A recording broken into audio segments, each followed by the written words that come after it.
Your body for God's use only. Use every part of your body for the reasons they were made. Just like people create robots to carry out missions for them, the same way God built our bodies to carry out missions for Him. We are like machinery created by God to do His good works, His will. Our body must be used for the purpose for which it was created. Your body is made for God's use only and not for use by Satan. Our minds are programmed by God to think and act only in line with His will. Sadly, Satan has gained access to everyone's minds. Since Satan has access to our minds, he tries to reprogram our minds to do his evil will instead. The mind is the brain box or motherboard of the body, where all the wiring, signals, and controls are determined and emitted, the place where the decision for action is made. Our minds were originally and naturally programmed by God to think and execute actions according to His will.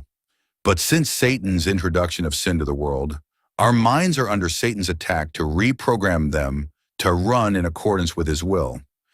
Our minds were made to think only the things that God wants them to think, thereby controlling the whole of our body and doing only the things God wants us to do. Your mouth is to speak only the things that God wants you to say. Your eyes are to see only the things that God wants you to see. Your hands are to touch and do only the things God wants you to do. Your legs are to go only to the place that God wants you to go. You are to smile only when God wants you to smile, laugh only when God wants you to laugh, and do and act only the things that the Lord wants you to. Your body is made to be a tool in the hand of God to do His holy will. Yield your mind and body only to God's use, and you will be happy and glad in doing so. Many people have been using their bodies to carry out the will of Satan, and when they finally decide to yield their bodies to God's use, they find it hard to do so. Those who once lived in sin may find themselves struggling to yield themselves completely to God's use, due to the pull in the mind to sin again because of the influence of their past lifestyle. Anyone who yields his or her mind and body completely for God's use will be used completely by the Lord unto His glory. The level at which you yield yourself to God is the level at which He uses you to do His will.